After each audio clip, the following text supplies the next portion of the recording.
தீக்காயமாயிடுச்சு, சிறகுலாம் கருகிருச்சு அப்படின்னு அவர் மேலே கருணை ஏற்பட்டு அவர் இறக்கப்பட்டு அவர் என்ன சொல்கிறாரு, நீ வந்து சில ஆயிரம் ஆண்டுகள் வந்து இங்கேயே இரு மகேந்திரமலையிலேயே.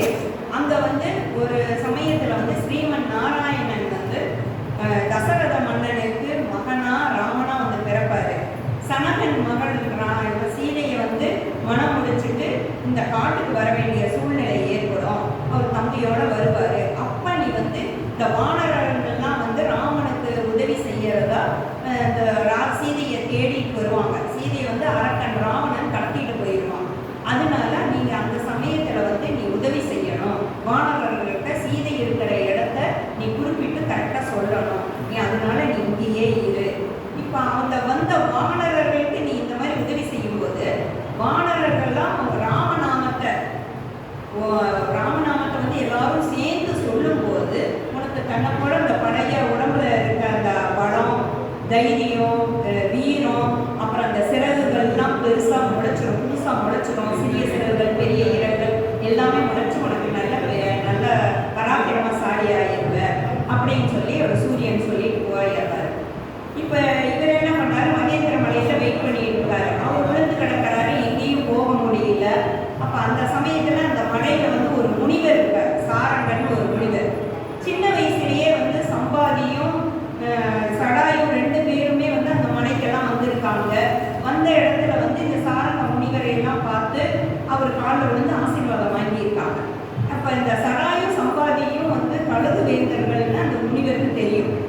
இவங்க வந்து எந்த உருவம் வேணா எடுப்பாங்க, மனித உருவமும் எடுப்பாங்க, எந்த உருவம் நினைக்கிறாங்களோ அந்த உருவம் எடுத்துப்பாங்க கழுகு வேந்தர்கள் 2 பேரும். அப்போ இது வந்து முனிவருக்கு ஆசீர்வாதமாக வாங்கியிருக்காங்க. அந்த ஞாபகத்தில் இப்போ முனிவர் பார்த்துட்டு அடையாளம் தெரியல, யாரோ உட்கார்ந்துருக்காங்களே பார்த்துருக்காரு. அப்போதான் வந்து அவரும் சொன்னான், வந்து எனக்கு உயிர் வாழ இஷ்டம் இல்லை, என்னோட இறகுகள்லாம் தீஞ்சு போயிருச்சு, என்னால் எங்கேயும் நகரம் முடியல, நான் எத்தனை காலம் இங்கேயே இருக்க முடியும், அதனால நான் உயிரை விடணும் அப்படின்னு சொல்லி சொல்கிறார். அதுக்கு அந்த சாரங்கன்ற முனிவர் என்ன சொல்கிறாருன்னா, அவரோட ஞான தீட்சைகளை பார்த்து சொல்லிடுவாரு, இல்லைப்பா நீ வந்து வெயிட் பண்ணு, இன்னும் சில ஆண்டுகள் கழிச்சு நீ வெயிட் பண்ணி தான் ஆகணும். அப்போ வருவாங்க, வானரர்கள் வருவாங்க, வந்து நீ உதவி செய்ய, உனக்கு கண்டிப்பாக அந்த ராமநாமத்தோட பலன் கிடைக்கும். என்னால் வந்து எனக்கு இப்போவே உனக்கு அந்த இறக்கைகள்லாம் கொடுத்துட முடியும், என்னால் முடியும் தவத்தினால, ஆனால் அதை நான் செய்ய மாட்டேன், நான் செஞ்சால் நீ பறந்து போயிருக்கியே, அதனால நீ இங்கேயே இரு, வானரர்கள்லாம் வருவாங்க, நீ உதவி செய்ய அப்படின்னு சொல்லிட்டு அவரும் கொஞ்சம் காலத்தில் இறந்து போயிடுறாரு. சம்பாதியம் அங்கே வெயிட் பண்ணிட்டு இருக்கு. பல வருஷங்களாயிருந்து, பல 1000 வருடங்களாயிருந்து அங்கேயே இருக்கு.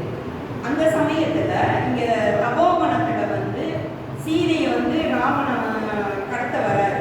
கடத்திட்டு போகும்போது இந்த ஜடாயும் அங்கே தான் இருக்கார், அந்த ஏரியாவில் தான் இருக்கார். அவர் என்ன பண்ணுறாரு, நம்ம தசரதனோட நண்பனாச்சு இவர். ஜடாயு வந்து தசரதனோட நண்பன். நம்ம மருமக சீதையை தூக்கிட்டு போகிறாங்களே, நாம் வந்து அதை காப்பாற்றணும் அப்படின்னு சொல்லி சண்டை போடுறாரு. தன்னோட அழகால அவர் ராவணன் கழுத்தில் உட்காந்துக்கிட்டு கழுத்து, தலை எல்லாம் கொத்தி 10 தலையும் கொத்தி கீழே போடுறாரு. கழுத்து, உடம்பு எல்லாம் புண்ணாக்கிடுறாரு. அவர் கையில் இருந்த ஆயுதங்களை எல்லாம் கீழே போட்டுறாரு. எதுவுமே அவர் அற முடியல. தேரெல்லாம் அடிச்சு நொறுக்கிடுறாரு. தேரெல்லாம் அடிச்சு நொறுக்கின பிறகு, ஆனால் இவன் ராவணன் வந்து சிவபக்தன், அவன் ஏற்கனவே தவமெல்லாம் இருந்ததுனால அவனை யாரும் ஒன்றும் பண்ண முடியாது. அவன் போன தலையெல்லாம் திரும்ப வந்துருச்சு. அதே மாதிரி உடம்புல இருந்த காயமெல்லாம் போயிடுச்சு. அவன் ஃப்ரெஷ் ஆகிட்டான் பழையபடியே ராவணன். இப்போ இந்த சடாயு என்ன பண்ணுறாரு, அவரு தான் மோசமாயிட்டார்.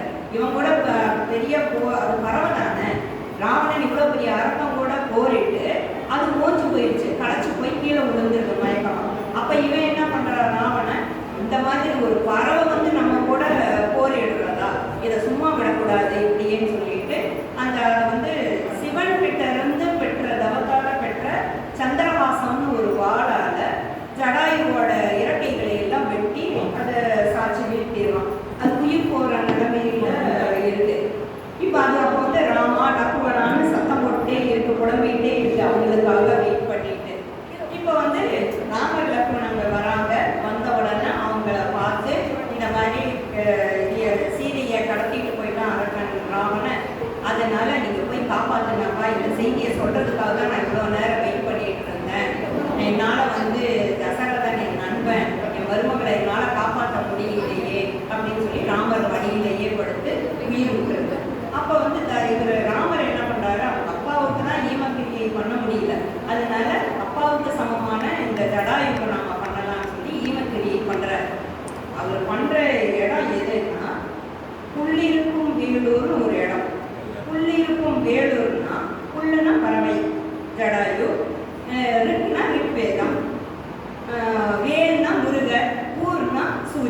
ஜடாயு, முருகன், சூரியன் எல்லாரும் ஜபம் இருந்த ஊர் அது.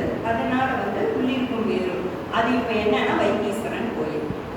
அதுதான் வந்து இப்போ வருது. இப்போ வந்து ஜடாயுபுரின்னு அதுக்கு பேர் இருக்கு. அந்த இடத்துல சம்பாதியும் ஜபம் பண்ணியிருக்கு, சாமியை வேண்டி தவமெல்லாம் இருந்திருக்கு. இப்போ வந்து அதுக்கு வந்து அங்கே 3 குண்டம் இருக்கு.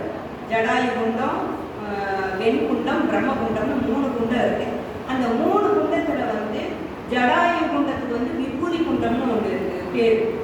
அந்த விபூதி குண்டத்தில் இன்னைக்கு கூட எல்லாரும் வந்து விபூதியை வாங்கி, அந்த குண்டத்தில் இருக்க விபூதியை வாங்கி அவங்க எந்த விதமான பலவிதமான நோய்கள் இருந்தாலும் வந்து வாங்கிட்டு போய் அந்த நோய்கள் வந்து நீங்கி இருக்குன்னு சொல்கிறாங்க. அது உண்மையாக நடக்கிறது.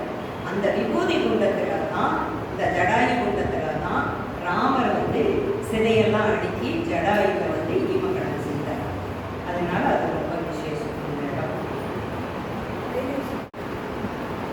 வானரர்கள், அங்கதன், சுக்ரீவன், அனுமன், ஜாம்பவான் எல்லாரும், சுக்ரீவன் இல்லை ஜாம்பவான், அனுமன் எல்லாரும் வந்து சுக்ரீவனோட ஆணைப்படி எல்லாம் வந்து சீதையை தேடிட்டு வராங்க. எங்கள் ஏமகுடத்துல இருந்து மகேந்திரமலைக்கு வராங்க. அவர் சொல்லியிருக்காரு 1 மாதம் கழிச்சு எல்லாம் மகேந்திரமலைக்கு வந்து எல்லாம் அசம்பிள் ஆகியிருங்க, நாங்கள் வந்து எல்லாம் அங்கே பார்த்து பேசுவோம், சீதையை எங்கே இருந்தாலும் எல்லாரும் ஒரு மலைக்கு போய் பார்த்துக்குவோம், அங்கே ஒரு திசையில்னு சொல்கிறாரு. இவங்களும் எல்லாம் போகிறாங்க. வழியில் வந்து ஒரு இருளான ஒரு குகை இருக்கு. அந்த அந்த குகை பேர் வந்து பிரஸ்ரவனம்னு பேர். அது வந்து விந்திய மலையில் ஒரு குகை. அது அந்த குகையில் வந்து இவங்க வெறும் தண்ணி தாகமாக இருக்குது, சாப்பிட வேணுமேன்னு சொல்லிட்டு எல்லாம் தேடி அலைஞ்சிட்டு அங்கே தண்ணி வர மாதிரி இருக்கே, நம்ம அங்கே போய் பார்ப்போம்னு சொல்லி உள்ளே போய் பார்த்தா ஒரு மரம், செடி, கொடி எல்லாம், பழங்கள் எல்லாம் இருக்குது. பண்டங்கள், நீர், எல்லாம் செல்வங்கள் எல்லாம் நிறையா இருக்குறாங்க. எல்லாம் பார்த்து இவங்கெல்லாம் ஒரு மனசு ஒரு நிமிஷம் மாறிடுது. நம்ம பேசாமல் இங்கேயே இருந்துடலாமா, இங்கேயே இருந்துட்டு சுக்ரீவன்கிட்ட நாங்கள் தேடணும் கிடைக்கலன்னு சொல்லிடலாமா அப்படின்னு மொத்த வானரர்கள்லாம் சொல்கிறாங்க. அப்போ வந்து இவர் அங்கதன் என்ன சொல்கிறாரு, அதெல்லாம் நம்மளாம் சொல்லக்கூடாது, தப்பு, நம்ம தேடணும் அப்படிங்கிறார். ஆனால் அந்த இருளான குகையில் என்ன எங்கே இருக்குன்னு வெளியே வர முடியல. சுற்றி சுற்றி பார்க்குறாங்க, அதுக்குள்ளேயே தான் இருக்க முடியுதே தவிர வெளியில் வர முடியல. அங்கே வந்து சுயம்பிரபைன்னு ஒரு தபஸ்னியா அந்த அம்மா உட்காந்துருக்காங்க, உட்காந்து தவம் பண்ணிட்டு இருக்காங்க.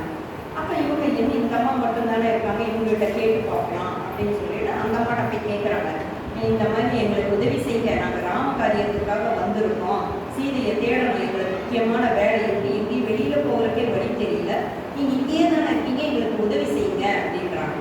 அந்த மாதிரி என்ன சொன்னாங்க, இங்கே ஒரு தடவை உள்ளே வந்துட்டா வெளியில் போக முடியாதுப்பா, யாருமே வெளியில் போக முடியாதுங்கிறாங்க. இல்லைன்னு இவங்க எல்லாரும் கெஞ்சுறாங்க, நம்ம கண்டிப்பாக போய் தான் ஆகணும், இல்லைன்னா சுக்ரீவன் எனக்கு உண்டு இல்லைன்னு பண்ணிடுவான், கொண்டே போடுவான், அதே மாதிரி ராமரோட கோபத்தையும் சம்பாதிச்ச மாதிரி ஆயிடும், அதனால நீங்கள் வந்து எப்படியாவது உதவி செய்யணும்னு, நீங்கள் மட்டும் எப்படி இங்கே இருக்கிறீங்க, யாருமே இல்லாத இடத்துல நீங்கள் மட்டும் இருக்கிறீங்களே அப்படின்னு சொல்லி கேட்டோம்னா அம்மா சொல்கிறாங்க, இல்லை இது மயனோட மாளிகை, இந்த மயன் வந்து ஹேமான்ற ஒரு நாட்டியக்காரிக்காக வேண்டி இந்த மாளிகை அமைச்சாரு. இதை வந்து நாட்டியக்காரி மேலே மோகம் கொண்டு இருக்கிறதுனால இந்திரன் என்ன பண்ணிட்டாரு, மயனை கொண்டுட்டார். மயனை கொண்டதுனால பிரம்மா என்ன பண்ணிட்டாரு, ஹேமாவுக்கு இந்த குகையை கொடுத்துட்டாரு, நான் ஹேமாவோட ஃப்ரெண்டு, அதனால நான் வந்து இதை பாதுகாத்துட்டு இருக்கிறேன், நான் தான் இந்த காவல் பார்த்துருக்கேன் அப்படின்னு சொல்லி சொல்கிறாங்க. அப்போ வந்து என்னை வெளியில் கொண்டு போய் விடுங்கம்மான்னா, சரி நான் கொண்டு வரேன், ஆனால் வந்து நீங்கள் எல்லோரும் கண்ணை மூடிக்கணும், கண்ணை திறந்துட்டீங்கன்னா வெளியில் போக முடியாது, கண்ணை மூடிட்டு இருந்தால் தான் வெளியில் போக முடியும்னு சொல்லி எல்லாரும் கையை வச்சு கண்ணை மூடிக்கிறாங்க. இந்த அம்மா அவங்க கையில் தூக்கிட்டு வந்து ஒரு செகண்டை கொண்டு வந்து வெளியில் விட்டுறாங்க. வெளியில் விட்ட உடனே அவங்க என்ன பண்ணுவாங்க, வெளியில் வேறு மாதிரியே இருக்கும், உள்ள வேறு மாதிரி இருக்குது, வெளியில் வேறு மாதிரியே இருக்கும், ஒன்றுமே சம்மந்தமே இல்லை. இப்போ வந்து முக வெளியில் பார்க்க இருட்டாதான் தெரியும். இப்போ அந்த எல்லாரும் வந்து அந்த கடலை நோக்கி போயிட்டு இருக்காங்க. இந்த கடல் பக்கத்தில் இருக்க கடலை நோக்கி போகும்போது கடல் பெருசாக பிரம்மாண்டமாக இருக்கும், பெரிய விரிஞ்ச கடல் அது. அந்த கடல் எப்படி இருக்குதுன்னு கம்பர் சொல்கிறாருன்னா, நீருண்ட மேகம் வந்து அப்படியே பெருசாக நிறையா நீரோட நல்லா வேகமாக அந்த கடல்ல இருந்து தண்ணியை வாரி வாரி வானிலத்தை நோக்கி அப்படியே வீசி எரியும் போது எரியணும் அந்த அந்த அலைகள்லாம் வந்து அது கை மாறி தெரியுதான்.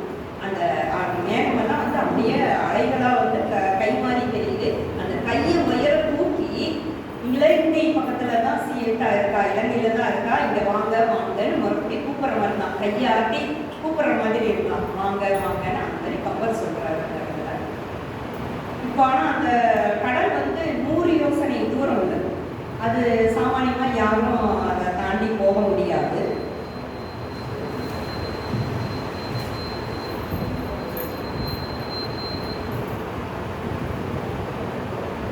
இப்போ இந்த வெளியில வந்தவங்க இப்பெல்லாம் கடலை பார்த்துட்டு எல்லாம் வந்து பேசிட்டு இருக்காங்க, 1 மாசமாக நமக்கு இந்த குகையிலேயே போயிடுச்சு, இவ்வளோ வேஸ்ட் பண்ணிட்டேன்னு, ராமரும் கோபத்துக்கு ஆளாயிருந்தோம், என்ன பண்ணுறது, பேசாமல் நாம் எல்லாரும் தவம் இருந்து இந்த முன்னாள் நோன்பு இருந்து நம்ம எல்லாம் இறந்துடலாம், உபவாசம் இருந்து எல்லாம் இறந்துடலாம், மறுபடியும் போக முடியாது நம்ம அங்கே அப்படின்னு சொல்லி எல்லாரும் சொல்கிறாங்க. இல்லையா, ஒரு தீர்க்கவே முடியாத மாதிரி எந்த நிவாரணமும் செய்ய முடியாத ஒரு நச்சுத்தன்மை உள்ள மூலிகையை சாப்பிட்டு நாம் இறந்துடலாம் அப்படின்னு சொல்லி எல்லாம் முடிவு பண்ணுறாங்க. அப்போ அங்கே நானும் வந்து அதே மாதிரி தான் சொல்கிறான், இல்லை நானும் அதே மாதிரி பண்ணுறேன், நான் எல்லாம் வந்து சுப்ரீம் சும்மா விட மாட்டான் அப்படின்னு. இதுக்கு ஜாம்பவான் கேட்டு என்ன சொல்கிறாரு, அப்படிலாம் பண்ணக்கூடாது. இதே வந்து சடாயு என்ன பண்ணாரு, இந்த போரிட்டு நம்மளால் முடியுதோ முடியலையோ முடிஞ்ச வரைக்கும் போராடி நான் சீதையை காப்பாற்ற பார்ப்போம்னு போராடினாங்க. போராடி மடிகிறது பரவாயில்ல, நம்ம போராடாமல் எந்த முயற்சியும் செய்யாமல் நம்மளால் முடியலையேன்றதுக்காக உயிரை விடக்கூடாது, அது தப்பு. அதுவும் அங்கே தான் நீ வந்து அரசகுமாரன், உங்கள் சுக்ரீவனுக்கும் குழந்தை இல்லை, ஆனால் நீ அரசகுமாரனாக இருக்கும்போது நீ இந்த மாதிரி பேசக்கூடாது, நீ வந்து மற்றவங்களுக்கு தான் ஆணையிடணுமே தவிர நீ வந்து நான் வந்து உன்னால் முடியலையே நான் இறந்துடுறேன்னு சொல்கிறதுக்கு தப்பு முறை இல்லை அப்படின்னு சொல்லி சம்பவம் சொல்கிறார். இப்போ இவங்கெல்லாம் வந்து ஜடாயுவை பற்றியே தான் பேசுறது. அங்கேருந்து ஒரு பக்கத்தில் ஒரு மலை மாதிரி இருக்குது, அது வந்து ஒரு கழுகு, அது என்ன பண்ண சம்பாதி தான், அது என்ன பண்ணுது, அங்கேருந்து பார்த்து தூரத்துலேருந்து பார்த்துட்டு, ஓ இது நிறைய வேட்டையெல்லாம் இன்னைக்கு நல்ல உணவு கிடைச்சது, இத்தனை வளர கூட்டம் இருக்கே, நமக்கு நல்ல உணவு தான் ஒன்றா அடித்து சாப்பிட்றதுனால நினச்சிட்டு மெதுவாக வருது. ஆனால் அது கிட்ட வர வர அதுக்கு எப்படி இருக்குன்னா, எல்லாரும் வந்து ஜடாயுவை பற்றி பேசுகிறாங்க, ஏதோ சீதையை கட்டிட்டு ராமன் போயிட்டான், ஜடாயு வந்து இறந்துருச்சு அப்படின்னா என்னென்னமோ பேசுகிறாங்களே, ஒன்றுமே புரியலையேன்னு அது தடுமாறின்னு வருது.